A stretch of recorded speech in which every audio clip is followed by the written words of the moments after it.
నమస్కారం. ఆధ్యాత్మిక సుధాసాగరం ధర్మ సందేహాలు కార్యక్రమానికి సాదర స్వాగతం. ధర్మో రక్షతి రక్షితః. ధర్మాన్ని రక్షిస్తే ఆ ధర్మం మనల్ని రక్షిస్తుంది. ధర్మానికి కట్టుబడ్డ పుణ్యాత్ములు సత్పురుషులు ఎందరో మనకు ఆదర్శప్రాయులు. వారి బాటలో నడుస్తూ ప్రతినిత్యం మనం ఎన్నో రకాల ధర్మాల్ని ఆచరిస్తుంటాం. చాలా సందర్భాల్లో చాలా రకాల సందేహాలు కలుగుతూ ఉంటాయి, సహజమే. ప్రేక్షకులు వాళ్ళకు కలిగిన సందేహ నివృత్తికై ఎంతో శ్రద్ధగా మన ఈ కార్యక్రమానికి ఉత్తరాల ద్వారా ఈమెయిల్స్ ద్వారా రాసి పంపిస్తూ ఉంటారు. వాటన్నిటికీ శాస్త్రీయ సమాధానాలు అందించడానికి మన ముందున్నారు ప్రముఖ ఆధ్యాత్మికవేత్త ఆచార్య మల్లాప్రగడ శ్రీమన్నారాయణమూర్తి గారు. వారితో మాట్లాడి మరిన్ని విషయాలు వారి మాటలో తెలుసుకుందాం. ఈనాటి కార్యక్రమాన్ని ప్రారంభిద్దాం. నమస్కారం అండి. సర్వాభీష్ట సిద్ధిరస్తు. మొదటి ఉత్తరం చూద్దామండి. అలాగే. రామ్ నారాయణ హైదరాబాద్ నుంచి రాస్తున్నారు. మానవుడు మాంసాహారం తినవచ్చా తెలియజేయగలరు అంటూ రాస్తున్నారు. ఆహార శుద్ధౌ సత్వశుద్ధి అని ఒక మాట ఉంది. ఏ విధమైన ఆహారాన్ని మనం స్వీకరిస్తే ఆ విధమైన మనస్తత్వం అలవడుతుంది అని. మాంసాహారాన్ని స్వీకరిస్తే కొంచెం క్రూరమైన మనస్తత్వం అలవడే అవకాశం ఉంటుందని ఒక అభిప్రాయం. అయితే కొందరికి ప్రత్యేకించి మాంసాహారం స్వీకరించాలి అని కూడా శాస్త్రం చెప్పింది. ముఖ్యంగా దేశ సరిహద్దుల్లో నిలబడి దేశ రక్షణ కోసం పోరాట పటిమ కలిగి ఉండవలసిన వీరులు, యుద్ధవీరులు, వాళ్ళు తప్పనిసరిగా మాంసభోజనం చేయాలి అని శాస్త్రం చెప్పింది. వారు మాంసభోజనం చేయడం కోసమే రాజులు అవసరమైతే ప్రాచీన కాలంలో కూడా రాజులు వేటాడి వారికి మాంసాన్ని అందించాలి. కావలసినంత మాంసభోజనం నగరంలో దొరక్కపోతే అరణ్యాలకు వెళ్ళి వేటాడైనా సరే ఆహారాన్ని తీసుకురావాలి అనేది ఒక నియమంగా ఉంది. అందువల్ల మాంసభోజనం సాధారణ పరిస్థితుల్లో నిషేధం. ప్రత్యేకించి దేశ సరిహద్దుల్లో నిలబడి దేశ రక్షణ కోసం పోరాడే యుద్ధవీరులు అయిన వారికి అది అవసరం అని శాస్త్రం చెప్పింది. అయితే మాంసభోజనం తగినంత శారీరక వ్యాయామం లేని వారికి మాంసభోజనం కనుక అందిస్తే అనేక రకాల వ్యాధులకు అవకాశం ఇచ్చినట్లు అవుతుంది. చాలా భయంకరమైన వ్యాధుల్ని ఆహ్వానించినట్లు అనమాట. అందువల్ల మాంసభోజనం సర్వసాధారణ పరిస్థితుల్లో అందరికీ అయితే నిషేధం, కొందరికి ప్రత్యేకించి అది ఏర్పాటు చేశారు.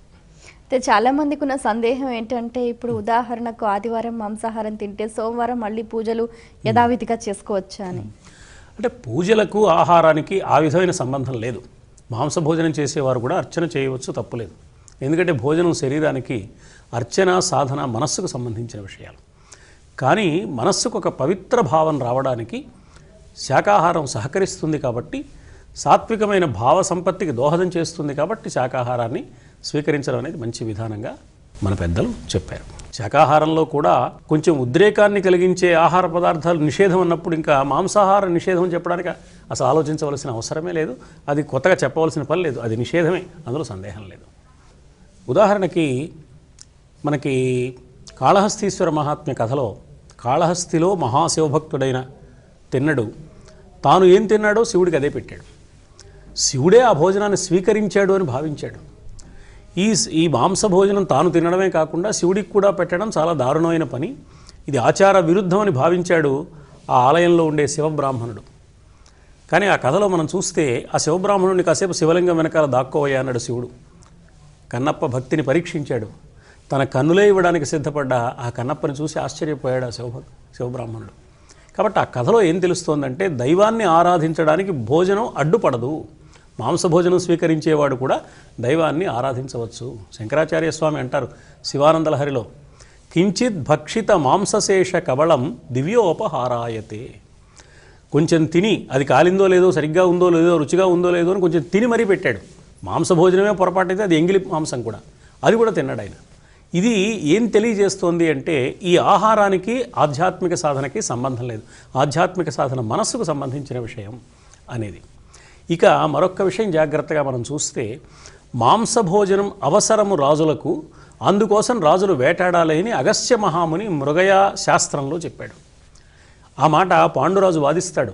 పాండురాజు వేటకు వెళ్ళి బాణంతో ఒకడిని కొట్టినప్పుడు ఆ మృగాల జంట రూపంలో కిందముడు అనే మహర్షి ఆయన భార్య క్రీడిస్తుంటే వారిని కొట్టాడు. వాళ్ళు ప్రాణం పోతూ పోతూ ఏంటో ఈ పని చేశావంటే, తొల్లి అగస్త్య మహాముని రాజులకు మృగయా వినోదంబు ధర్మంబుగా విధించే అని వాదించాడు. ధర్మంగా విధించాడు కానీ ఎందుకు విధించాడు అన్నప్పుడు ఆ చర్చలో మాంసభోజనం ప్రస్తావన ఉంది. క్షత్రియ వీరులైన వారికి, యుద్ధం చేసేవారికి అవసరమైన మాంసభోజనం నగరంలో దొరక్కపోతే వేటాడైనా సరే రాజు మాంసాన్ని తీసుకురావాలి. నగరాల పొరిమేళల్లో ఉండే, అరణ్యాల్లో ఉండే జంతువులు నగరాల మీద పడి ప్రజలకు ప్రాణహాని కలిగిస్తుంటే అప్పుడు వాటిని సంహరించడం కోసం మాంసాహారం వేటాడాలి రాజు. ఇలా కొన్ని కారణాలు చెప్పి వేట, దానికి సంబంధించిన మాంసం, ఈ రెండు ధర్మశాస్త్ర సంబంధమైనవిగా మన పెద్దలు చెప్పారు. కనుక ఈ ఉదాహరణలన్నీ పరిశీలిస్తే సర్వసాధారణ పరిస్థితుల్లో మాంసభోజనం నిషేధమే అయినా కొన్ని ప్రత్యేక సందర్భాలలో ప్రత్యేకమైన వ్యక్తులు మాంసాహారాన్ని స్వీకరించడం నేరం కాదు. వారు చేయవలసిన ఆధ్యాత్మిక సాధనకు అది అభ్యంతరకరం కాదు అనే మాట కూడా మనకు తెలుస్తుంది. మరి ఉత్తరం చూద్దామండి. అలాగే మాళవిక బెంగళూరు నుంచి రాస్తున్నారు. భక్తుడు ప్రతినిత్యం గుడికి వెళ్ళాలా, తెలియచేయగలరు అంటూ రాస్తున్నారు. ప్రతినిత్యము గుడికి వెళ్ళాలంటే లోకంలో సాధారణంగా ఉన్న అభిప్రాయం ఏమిటంటే, భక్తుడైన వాడు మరి భక్తిని ఎలా ప్రకటిస్తాడు? ఆలయానికి వెళ్ళి దైవాన్ని దర్శిస్తే కదా. దైవ ఆరాధన కోసం నిరంతరం గుడికి వెళ్ళేవాడు భక్తుడని, లేకపోతే ఇంటి దగ్గర పూజా మందిరంలో ఎంతో కొంతసేపు ఆ దైవ ధ్యానంలో గడిపేవాడు భక్తుడని, ఇట్లా భక్తుడు అంటే కొన్ని అభిప్రాయాలు ఉన్నాయి. ఈ ఆలయానికి వెళ్ళి చేసే అర్చన కానీ, ఇంట్లో పూజామందిరం ముందు చేసే అర్చన కానీ భక్తిని ప్రకటించడానికి సాధనాలు తప్ప అవి భక్తి కాదు. లోపల ఉన్న భక్తిని ప్రకటించడానికి అది ఒక సాధనం, అలాగే ప్రకటించాలని ఏం లేదు. అలా ప్రకటించకపోయినా అభ్యంతరం లేదు. అలాగని భక్తుడు ఆలయానికి వెడితే, ఆలయానికి వెళితేనా భక్తి, నువ్వు ఇంట్లో ఉండాలి కదా, ఇంట్లో ఉండొచ్చు కదా, ఆలయానికి వస్తేనేనా భక్తి అనడానికి వీల్లేదు. వాడి భక్తి అది. ఒక్కొక్క మనస్తత్వం కలిగిన వారికి భక్తి ఒక్కొక్క విధంగా ఉంటుంది. భక్తి అందరికీ ఒకటే. భక్తిని ప్రకటించే విధానం మారుతుంది, మనస్తత్వాన్ని బట్టి మారుతుంది, అభిరుచి భేదాన్ని బట్టి మారుతుంది, వారి మానసిక స్థాయిని బట్టి మారుతుంది. ఒక మానసిక స్థాయి కలిగిన వాడికి ఏమీ చేయక్కర్లా, మనస్సులోనే చింతన చేసుకుంటాడు, వాడికి సరిపోతుంది. వాడికి సరిపోయిందని పక్కవాడికి అది సరిపోదు. పక్కవాడు ఏదో చేశాడని వీడు చేయనక్కర్లేదు. ఒక్కొక్క జీవికి ఒక్కొక్క మనస్తత్వాన్ని బట్టి, ఆ మానసిక స్థాయిని బట్టి, అభిరుచి భేదాన్ని బట్టి ఒక్కొక్క విధంగా ఉంటుంది. అందువల్ల ఆలయానికి వెళ్ళడం నిషేధము కాదు, వెళ్ళి తీరాలనే నియమము లేదు. మన మనస్తత్వానికి ఆలయానికి వెళ్ళి దైవ దర్శనం చేసుకుంటే ప్రశాంతంగా అనిపించి దైవ సంబంధమైన చింతన మనస్సుకు కలుగుతుంది అనుకున్నప్పుడు వెళ్ళొచ్చు. అలా కాక వెళ్ళడం కేవలం మొక్కుబడిగా మారిపోతే ప్రయోజనం లేదు. యాంత్రికంగా చేయడం కాక దాన్ని మనస్ఫూర్తిగా చేసేటైతే ఆలయానికి వెళ్ళడం ఏమీ తప్పు కాదు. వెళ్ళనంత మాత్రాన ప్రమాదము లేదు అని మనం గమనించాలి. చాలా మంది అంటూ ఉంటారు, భక్తి ఉంటే మనసులో ఉంచుకోవాలి కానీ ఇవన్నీ అవసరమా అని. అవసరమా అంటే అదే వెళ్తే తప్పేం కాదు, వెళ్ళకపోయినా నష్టం లేదు. అది మనస్తత్వాన్ని బట్టి ఉంటుందన్నమాట. కొంతమందికి ఇది చేస్తేనే భక్తి, కొంతమందికి అది చేయనక్కర్లేకుండానే భక్తి ఉంటుంది. వీరు వారి మార్గంలోకి రారు, వారు వీరి మార్గంలోకి రారు. ఎందుకంటే వారికి సరిపోయే మార్గం అది. ఉదాహరణకి మనం ఏదో ఒక చొక్కాలు అమ్మే షాపుకు వెళితే, ఓ రెడీమేడ్ షాపుకు వెళ్ళాం, అక్కడ 100 చొక్కాలు ఉంటాయి, నాకు పనికొచ్చే చొక్కా ఒకటే, మిగతావన్నీ అనవసరం అంటే వేరే వాళ్ళకి సరిపోతాయి. ఆధ్యాత్మిక సాధనలో కూడా లౌకిక జీవితంలో ఎలాగైతే ఒక్కొక్కరికి ఒక్కొక్కటి సరిపోయేది ఉన్నదో, ఆధ్యాత్మిక మార్గంలో కూడా ఒక్కొక్కరికి సరిపోయే విధానం ఒక్కొక్కటి ఉంటుంది. మనశ్శాంతి కలగడానికో, దైవం మీద గురి కుదరడానికో, ప్రశాంత స్థితిని అనుభవించడానికో, దైవం ఉన్నాడనే ఒక నమ్మకాన్ని పొంది ఓ ప్రశాంత స్థితిని అనుభవించడానికో, తనకేదో కష్టం కలిగితే దైవానికి నివేదించుకున్నాను అనే ఒక భావన పొందడానికో ఒక్కొక్క మార్గం ఉంటుంది. ఎవరికి అనుకూలమైన మార్గం వారు అనుసరించవచ్చు తప్ప ఒకే మార్గం అందరికీ సరిపోవాలి, నాకేది సరి అయిన మార్గం అని నేను నమ్ముతున్నానో అదే లోకంలో అందరూ పాటించాలని ఎవరు అనుకోవడానికి అవకాశం లేదు. అది మనం అర్థం చేసుకోవాలి. మరి ఉత్తరం చూద్దామండి. రమేష్ వైజాగ్ నుంచి రాస్తున్నారు. కృష్ణ లీలలు అంటారు కదా, ఆ లీలలన్నీ మాయలేనా, తెలియచేయగలరు అంటూ రాస్తున్నారు. లీల అంటే లోకంలో లేనిది ఉన్నట్లు కనిపించడం. ఎవరైనా లేని మాటలు ఉన్నవిగా చెప్తుంటే నీ లీలలన్నీ నాకు తెలుసులేరా అని కూడా లోకంలో వ్యవహారంలో ఉంది. కనుక లీల అంటే లేనిది ఉన్నట్టు కనపడడం. లేనిది ఉన్నట్టు కనపడడం మాయ కదా. కృష్ణుడు ఇన్ని మాయలు ఎందుకు చేశాడు? ఇన్ని మాయలు చేయాల్సిన అవసరం ఉందా? నిజానికి కృష్ణుడు మాయలు చేయడం పుట్టిన తర్వాత కాదు, పుట్టక ముందు నుంచే చేశాడు. ఆయన పుట్టక ముందే ఎప్పుడో పుడతానని చెప్పాడు, చంపుతానని చెప్పాడు కంసుడిని. పుట్టాడు, చంపనే చంపాడు. పుట్టకుండా ఉండడానికి, చంపకుండా ఉండడానికి చాలా ఏర్పాట్లు కంసుడు చేసుకున్నాడు. ఈ పుట్టిన తర్వాత చేసిన లీలలు మనం గమనిస్తే ప్రధానంగా పుట్టక ముందు చెప్పిన ఆకాశవాణి ఏం చెప్పిందో అదే జరిగింది. పుట్టిన తర్వాత యమునా నది తనంతట తాను తప్పుకుని త్రోవ ఇచ్చింది. కొంచెం పెద్దవాడైన తర్వాత మట్టి తిన్నాడు. ఏవిరా మట్టి తిన్నావా అని నోరు తెరిస్తే అందులో సమస్త బ్రహ్మాండాన్ని చూపించాడు తల్లికి. ఒకనాడు తృణావర్తుడు అనే పేరుతో ఒక రాక్షసుడు సుడిగాలి రూపంలో వచ్చి కృష్ణుడిని పైకి ఎగరేసుకుపోయాడు. అక్కడ ఆ రాక్షసుడిని సంహరించాడు. ఒకనాడు బృందావనంలో గోపబాలుడితో కలిసి కృష్ణుడు తిరుగుతూ ఉంటే అతి భయంకరమైన దావానలం వచ్చింది. కృష్ణుడు పెద్దగా నోరు తెరిచి దావానలం మొత్తాన్ని మింగేశాడు. అంటే ఆకాశంతో మొదలుపెట్టి ఆకాశము, భూమి, నీరు, వాయువు, అగ్ని, వీటిని మనం పంచభూతాలు అంటాం. పంచభూతాలకు లోబడినవాడు మానవుడు, పంచభూతాలను లోబరచుకున్నవాడు మాధవుడు. కృష్ణుడు తాను స్వయంగా భగవంతుణ్ణి అని వ్యక్తం చేయడానికి ఈ దివ్య లీలలన్నీ ప్రదర్శించినట్లుగా కనపడుతోంది. తర్వాత ఈ లీలల్లో కొన్ని ధర్మ రక్షణ కోసం, కొన్ని ధర్మపరులైన వారి రక్షణ కోసం, అంటే భక్తులైన వారి రక్షణ కోసం, భక్తుడిని రక్షించాలి, ఒక ధర్మాన్ని నిలబెట్టాలి. తర్వాత ఈ లీలల ద్వారా ఎదుటివారిలో ఒక విశ్వాసాన్ని కలిగించాలి. ఈ ప్రయోజనాల కోసం కృష్ణుడు లీలలు చేశాడు తప్ప ఇది మాయా అనడానికి వీల్లేదు. మాయా అనే మాట ఎప్పుడు మనం ఉపయోగించవచ్చు అంటే మోసం చేసినప్పుడు, తన స్వార్థం కోసం మోసగించి ఎదుటివారిని ఏదో పడగొట్టి వారికి ఏదో గారడి చూపించి మోసగిస్తే అప్పుడు మాయా అనవచ్చు. ఇది మాయా అనడానికి అవకాశం లేదు. ఇది ఒక ధర్మ సంస్థాపన కోసం, భక్త రక్షణ కోసం, ఒక లోకానికి ఒక సందేశాన్ని ఇవ్వడం కోసం, తన దివ్యత్వాన్ని ప్రపంచానికి తెలియచేయడం కోసం పరమాత్మ చేసిన దివ్య లీలలుగానే వాటిని భావించాలి. అందువల్లే కృష్ణ పరమాత్మని లీలా నాటక సూత్రధారి, లీలా మానుష వేషధారి, అంటే లీలగా మానుష వేషాన్ని ధరించాడు తప్ప ఆయన మనిషి కాదు. మనిషి అయితే 7 ఏళ్ల పిల్లవాడు గోవర్ధన పర్వతాన్ని మోస్తాడా? 9 ఏళ్ల పిల్లవాడితో గోపికలందరూ ఆడుకోవడం సాధ్యమా? అందుకని ఎప్పటికప్పుడు వ్యాసమహర్షి కృష్ణుడి వయస్సు పనిగట్టుకుని చెప్పాడు అంటే కృష్ణుడు మామూలు మానవుడు కాదు, అతడు దివ్యస్వరూపుడు అని మనం గమనించాలి. అందువల్లనే రామావతారంలో ప్రయత్నపూర్వకంగా జరిగిన పనులు కృష్ణావతారంలో సంకల్పమాత్రంగా జరిగాయని మనకు కనిపిస్తుంది. రాముడు పెరిగి పెద్దవాడై వానర సేనల సహకారంతో సముద్రానికి వారధి కట్టాడు. 100 యోజనాల సముద్రానికి వారధి కట్టడానికి 5 రోజులు పట్టింది. ఓ ప్రయత్నం కనపడుతోంది. అక్కడ రాళ్ళు తెచ్చిన వాళ్ళు కనపడుతున్నారు, రాళ్ళు కనపడుతున్నాయి, అవి అందులో వేయడం, అవి మునక్కుండా ఆగడం, అది క్రమంగా కొంత దూరం అయిన తర్వాత మరునాడు మరికొంత దూరం వారధి బంధించడం, ఒక విధానం కనపడింది. కానీ కృష్ణావతారంలో ప్రయత్నం లేదు, ప్రయత్నం చేసే వ్యక్తులు లేరు, రాళ్ళు మోసుకురావడం అనే లక్షణం కనపడదు. కానీ యమునా నది తనంతట తానుగా తప్పుకుని త్రోవ ఇచ్చింది. అందువల్ల రామావతారం ధర్మావతారం, కృష్ణావతారం లీలావతారం అని మనం గమనించాలి. సాధారణంగా లోకంలో ఏమిటంటే ఒక అభిప్రాయం ఉంది, ఎవరైనా ఏదైనా మంచి విషయం చెప్తే చెప్పడానికి ఏం లేవయా, ఆచరించి చూపించాలి కానీ అంటాం మనం. అందుకని పరమాత్మ ఏం చేశాడంటే రాముడిగా మొదట పుట్టి అన్నీ ఆచరించి, తర్వాత కృష్ణుడిగా పుట్టి ఏవి ఆచరించాలో అవన్నీ ప్రబోధించాడు. కాబట్టి నువ్వు ఆచరించి కానీ చెప్పడానికి వీలు లేదని మనం పరమాత్మని అనడానికి అవకాశం లేదు. ఆయన ఆచరించే చెప్పాడు. అది ధర్మావతారం, ఇది లీలావతారం. అందుకే లోకంలో ఒక మాట, కృష్ణుడు చెప్పినట్టు చేయి, రాముడు చేసినట్టు చేయి. కృష్ణుడు చేసినట్టు నువ్వు చేయలేవు, చేయాలనుకుంటే ప్రమాదం.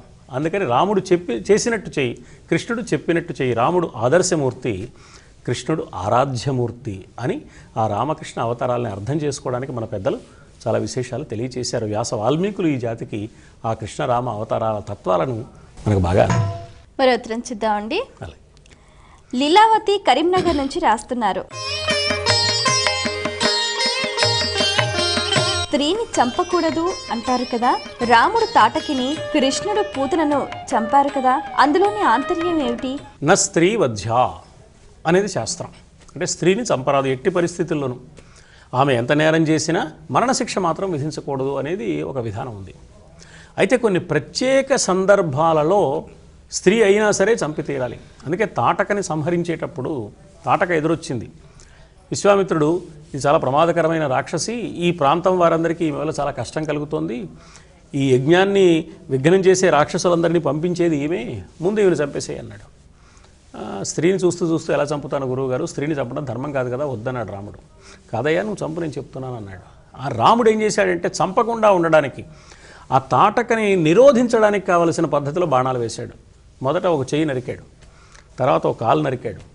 ఇట్లా బాణంతో కాలు నరికితే ఆగిపోయి వెళ్ళిపోతుందని, చెయ్యి నరికితే వెళ్ళిపోతుంది, కాళ్ళు లేకపోయినా చేతులు లేకపోయినా మీదకి వస్తుంది.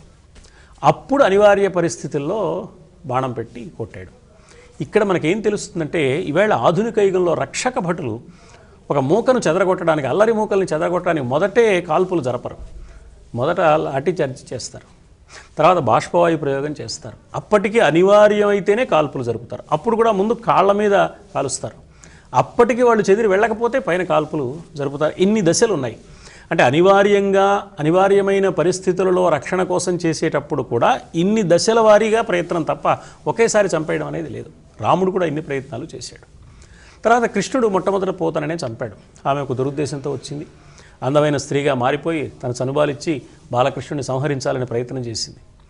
ఆ పూతను సంహరించాడు. ఆమె రక్తాన్ని ప్రాణాలని కూడా లాగివేసి కృష్ణుడు సంహరించాడు. ఇక్కడ మనకేం తెలుస్తుందంటే కథలో ఇద్దరు స్త్రీలనే మొదట చంపారు.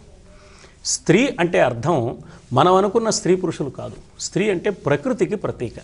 ప్రపంచంలో ఇద్దరే ఉన్నారు, ఒకటి స్త్రీ, ఒకటి పురుషుడు. పురుషుడు ప్రకృతి అన్నమాట.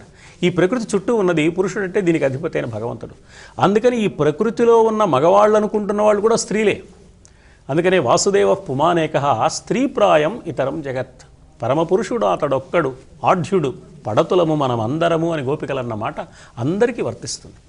అందువల్ల ప్రకృతిలో భాగంగా ఉన్న వాటిని, ప్రకృతి శక్తులు దుర్మార్గాన్ని చేస్తున్నప్పుడు, ప్రకృతి విరుద్ధంగా ప్రవర్తిస్తున్నప్పుడు ప్రకృతిని అదుపు చేసేవాడు, అణచివేసేవాడు భగవంతుడు. అందుకోసం ఆ స్త్రీలను సంహరించడం అనేది ఒక ప్రతీకాత్మకమైన సన్నివేశం తప్ప ధర్మ విరుద్ధంగా స్త్రీ అని కూడా ఆలోచించకుండా చంపేశాడు అనడానికి అక్కడ అవకాశం లేదు.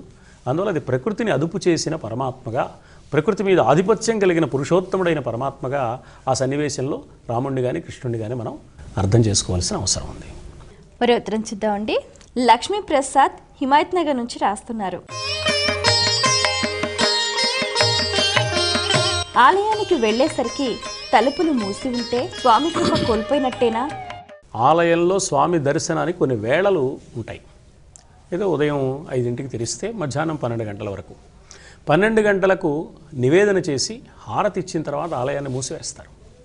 మళ్ళీ సాయంత్రం 4ంటికో 5ంటికో ఆలయం తెరవడం, దర్శనాలు ఇవ్వడం జరుగుతుంది. ఒకవేళ ఎవరైనా 12 గంటల 5 నిమిషాలకు వచ్చారు, ఆలయం మూసివేయబడింది, చాలా నిరాశగా అనిపిస్తుంది. చాలా దూరం నుంచి వచ్చాం, 5 నిమిషాల్లో ఈ దర్శనం కోల్పోయామే, అయ్యయ్యో మరే అవకాశం లేదని బాధపడతారు. బాధపడడం సహజమే, వారు దైవ దర్శనం చేసుకోవాలని కోరికతో వచ్చారు కాబట్టి. కానీ ఆగమశాస్త్రం గొప్ప మాట చెప్పింది. ఆలయంలో మూల విరాట్టులో ఏ శక్తి ఉన్నదో అది కేవలం అక్కడ మాత్రమే కాక మరొక 4 చోట్ల ఉంది అని చెప్పారు. వాటిని పంచబేరములు అంటారు ఆగమశాస్త్ర సంప్రదాయంలో. మొట్టమొదట మూల విరాట్టులో ఉన్న శక్తి ఉత్సవమూర్తుల్లో కూడా ఉంది. అందుకనే ఉత్సవమూర్తిని ఊరేగింపు చేస్తారు. బ్రహ్మోత్సవాల్లో కూడా మనం అందరం చూసేది ఉత్సవమూర్తి రూపాన్ని. మన ఇళ్లకు ఊరేగింపుగా మన ఇంటి ముందు నుంచి వచ్చేది ఉత్సవమూర్తి రూపమే. ఉత్సవమూర్తిని చూస్తే మూల విరాట్ని చూసినట్టు ఎలాగా అంటే కుదరదు. మూల విరాట్టులో ఉన్న శక్తిలో ఒక అంశ ఉత్సవమూర్తిలో ఉంది, ఇంకొక అంశ అర్చకుడిలో ఉంది. అందుకని అర్చకుడు కూడా భగవత్ స్వరూపం అన్నారు. ఇంకొక అంశ ఆలయంలో మనం లోపలికి వెళ్ళినప్పుడు అర్చక స్వామి మన శిరస్సు మీద పాదుకలు ఉంచుతారు. పాదుకలు ఉంచి మనని ఆశీర్వదిస్తారంటే స్వామి పాదాలకు మనం లోబడి ఉన్నామని మనం తెలుసుకుంటాం అక్కడ. అందుకని ఆ పాదుకలు తల మీద పెడతారు. దాని ఏదో శఠారి అని, శఠకోపం అని ఇలాంటి పేర్లతో పిలుస్తారు. యథార్థంగా అవి పాదుకలు అన్నమాట. ఆ పాదుకలకు లోబడి ఉండడం అంటే స్వామి నడకకి అనుకూలంగా, స్వామి ఏ పద్ధతిలో జీవించాడో ఆ పద్ధతిలో నేను జీవిస్తాను, స్వామి ఏ పద్ధతి నిర్దేశించాడో ఆ పద్ధతిలో నేను నడుచుకుంటాను, స్వామి పాదాల పద్ధతి నేను ఉంటాను అని భక్తుడు ఒక భావాన్ని పొందడం కోసం చేసే ఏర్పాటు. ఆ పాదుకల్లో స్వామి అంశ ఉంటుంది. ఇలా మూల విరాట్టులోని అంశ, రెండవది ఉత్సవమూర్తిలో, 3 అర్చకుడిలో, 4 పాదుకలలో ఉంటుంది. అయితే ఇవన్నీ లోపలే ఉంటాయి. ఆలయం బయట ఒక ధ్వజస్తంభం ఉంటుంది. ధ్వజస్తంభం పైన 5వ అంశ ఉంటుంది, పరమాత్మ యొక్క అంశ. అందువల్ల ఎప్పుడైనా ఒక ఆలయానికి మనం వెళితే వేళ దాటిపోయి ఆలయం మూతపడి ఉంటే దైవ దర్శనం, దైవ అనుగ్రహం మనకు లభించలేదు, మనం పుణ్యానికి దూరం అయిపోయామని ఎవ్వరూ దిగులు పడవలసిన అవసరం లేదు. ధ్వజస్తంభాన్ని చూచినంత మాత్రాననే మూల విరాట్టులో ఏ శక్తి ఉందో ధ్వజస్తంభంలో ఆ అంశం ఉంది కాబట్టి మూల విరాట్టును చూస్తే కలిగే పుణ్యం, ఆ సంతోషం, ఆ ప్రయోజనం అది ధ్వజస్తంభ దర్శనం వల్ల కూడా కలుగుతుంది అని మన పెద్దలు చెప్పారు. కాబట్టి ఆగమశాస్త్ర సంప్రదాయాన్ని అర్థం చేసుకుంటే ఒకవేళ ఎప్పుడైనా పొరపాటుగా ఆలయం మూతపడి ఉంటే బెంగ పెట్టుకోవాల్సిన పని లేదు అని మనం తెలుసుకోవాలి. మరో ఉత్తరం చూద్దామండి. అలాగే వరంగల్ నుంచి ప్రదీప్ రాస్తున్నారు. పూజ గదిలో రుద్రాక్షలు ఉంటే వాటిని రోజు శుద్ధి చేయాలా, తెలియచేయగలరు అంటూ రాస్తున్నారు. పూజ గదిలో ఓ రుద్రాక్ష పెట్టి రుద్రాక్షని కూడా దైవభావంగా పూజిస్తారు. మరికొంతమంది రుద్రాక్ష మాల పెట్టుకుంటారు. కొంతమంది వైష్ణవ సంప్రదాయాన్ని అనుసరించేవారు తులసి మాల ఏర్పాటు చేసుకుంటారు. ఈ తులసి మాలని జపమాలగా కూడా వినియోగిస్తారు. ఈ రుద్రాక్షమాలని కానీ తులసి మాలని కానీ జపమాలగా అందులో 58 పూసలో 154 పూసలో 108 పూసలో పెట్టుకుని జపమాలగా 108 సార్లు అది పూర్తయిందా లేదా అన్నదానికి లెక్కగా ఉపయోగపడుతుంది. కాబట్టి జపమాలగా వినియోగించే విధానం కూడా. ఈ జపమాలని మళ్ళీ మెడలో కూడా వేసుకుంటారు. ఈ జపమాలగా దీన్ని ఉపయోగించి అప్పుడప్పుడు మెడలో వేసుకుంటారు కాబట్టి పూజ గదిలో మళ్ళీ పూజకు వినియోగించేటప్పుడు దాన్ని శుద్ధి చేయడం మంచిది. అందుకని శుద్ధి చేయాలి. ఒకటి, కేవలం రుద్రాక్ష అక్కడ పెట్టి ప్రతినిత్యం అర్చిస్తుంటే ప్రతిసారి అక్కర్లేదు. కానీ ఎప్పుడైనా దేవాలయంలో వలె మన ఇళ్లలో కూడా మన ఇంట్లో ఉన్న దేవతామూర్తులందరికీ మనం ఒక పులికాపు అనే పేరుతో వాటిని శుభ్రపరిచే విధానం ఉంది. అప్పుడు ఈ రుద్రాక్షని కూడా శుభ్రపరచుకోవాల్సిన అవసరం ఉంది. రుద్రాక్షని కూడా పూజకు అనుకూలమైన దేవతామూర్తిగా మనం భావించాం కాబట్టి, ఆరాధ్యమూర్తిగా మన ఆలోచనలో ఉంది కాబట్టి, అక్కడ మిగతా దేవతామూర్తులతో పాటు ఈ రుద్రాక్షను, తులసిమాల ఉంటే తులసిమాలను శుభ్రం చేసుకోవాల్సిన విధానం అందులో భాగంగా ఏర్పడి ఉంటుంది. అంతేగాని ప్రత్యేకించి రుద్రాక్ష కాబట్టి శుద్ధి చేయాలి, మిగతావి చేయక్కర్లేదు, రుద్రాక్ష అయితే చేయాలి అని మాత్రం లేదు. అన్నింటితో పాటు దీన్ని కూడా చేయడం అనే విధానం ఉంది. చాలా సంతోషం అండి. మీ అమూల్యమైన సమయాన్ని కేటాయించి మా ప్రేక్షకుల ధర్మ సందేహాలకు శాస్త్రీయ సమాధానాలు అందించినందుకు ధన్యవాదాలు. వీక్షించారు కదండి, ఇది ఇవాల్టి మన ధర్మ సందేహాలు కార్యక్రమం. మీకు కూడా ఏమైనా ఆధ్యాత్మిక ధర్మ సందేహాలు కలిగితే మా ఈ కార్యక్రమానికి మీ సందేహాల్ని క్లుప్తంగా, సూటిగా, స్పష్టంగా పోస్ట్ కార్డ్పై లేదా ఈమెయిల్స్ ద్వారా రాసి పంపించండి. మా చిరునామా ధర్మ సందేహాలు, కేర్ ఆఫ్ భక్తి TV, road number 92, Jubilee hills, Hyderabad 5,96,000. మా ఈమెయిల్ ఐడి bhaktihyd@gmail.com. మరో కార్యక్రమంలో మళ్ళీ కలుసుకుందాం. అంతవరకు సెలవు. నమస్కారం.